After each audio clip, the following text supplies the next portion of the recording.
কে সেরা, সচিন না বিরাট? গত 30 বছরের সেরা হিসেবে কাকে বাছলেন প্রাক্তন ক্রিকেটার?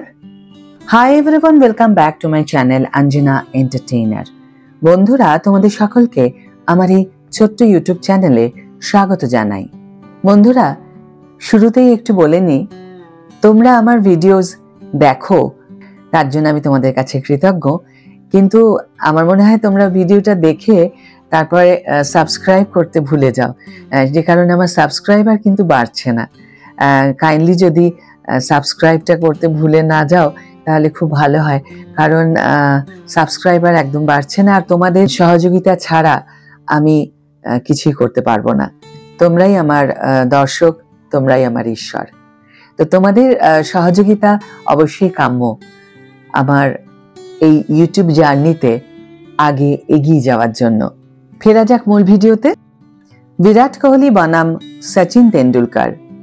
ইংল্যান্ডের প্রাক্তন বোলার স্টিভ হার্মিসন ফের উস্কে দিলেন সেই তর্ক।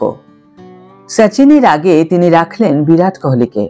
হার্মিসনের যুক্তি, কোহলি বিপুল নজরদারির মধ্যে খেলেছে, সাফল্য পাওয়ার খিদে, আধুনিক ক্রিকেটের ক্রমবর্ধমান চাহিদার সঙ্গে খাপ খাইয়ে নেওয়া এবং ধারাবাহিকতা বজায় রাখার ক্ষমতা কোহলিকে কিংবদন্তি সচিনের থেকেও আলাদা করে তুলেছে।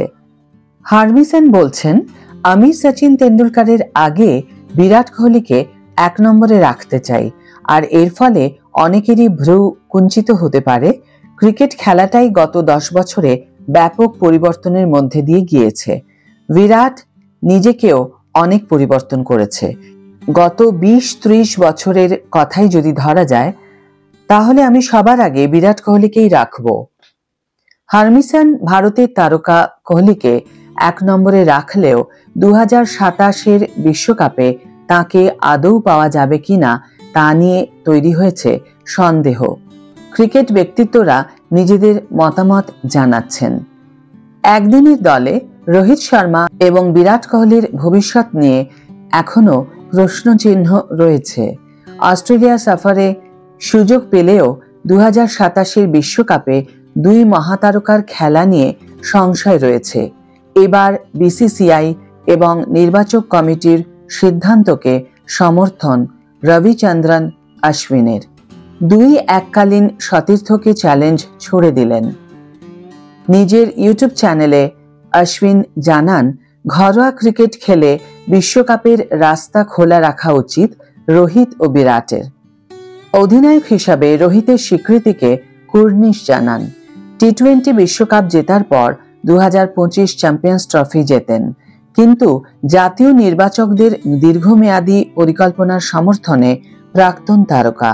নিজের ইউটিউব চ্যানেলে অশ্বিন বলেন, রোহিতের অধিনায়কত্ব নিয়ে আলাদা করে কিছু বলার নেই, কিন্তু ও কি 2027-এর বিশ্বকাপের দিকে এগোচ্ছে? এই প্রশ্ন নির্বাচক কমিটি এবং কোচ করবেই। অবশ্যই ওরা এই নিয়ে নিজেদের মধ্যে আলোচনা করেছে। প্রথমত, কোহলি এবং রোহিত আমাদের 2027-এর বিশ্বকাপের পরিকল্পনায় নেই। দ্বিতীয়ত, যদি তাদের দলে নেওয়াই হয়, তারা কি 2027 বিশ্বকাপ পর্যন্ত নিজেদের ফর্ম ধরে রাখতে পারবে? দুটোই বড় প্রশ্ন।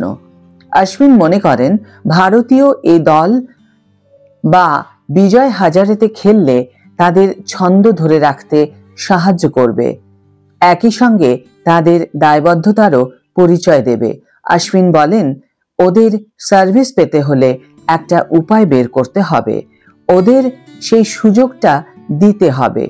ওদের সুযোগ দেওয়া সত্ত্বেও যদি ওরা না বলেন তাহলে অন্য বিষয়।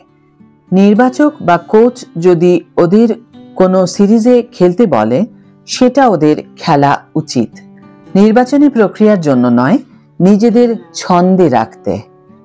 আজকের ভিডিও এখানেই শেষ করছি বন্ধুরা। ভিডিওটি যদি ভালো লেগে থাকে তাহলে অবশ্যই একটি ছোট্ট করে লাইক দিও, শেয়ার করো বন্ধুদের সাথে। কমেন্ট সেকশনে অবশ্যই এই বিষয়ে তোমাদের মতামত জানিও। যারা এখনো আমার চ্যানেলটিকে সাবস্ক্রাইব করোনি তারা সাবস্ক্রাইব করতে ভুলো না জানো। আর যারা অলরেডি সাবস্ক্রাইব করে দিয়েছো তাদের জন্য আমার অনেক ভালোবাসা এবং অনেক ধন্যবাদ। আজ তাহলে বিদায় বন্ধু, দেখা হবে পরের ভিডিওতে। ভালো থেকো, সুস্থ থেকো, সঙ্গে থেকো।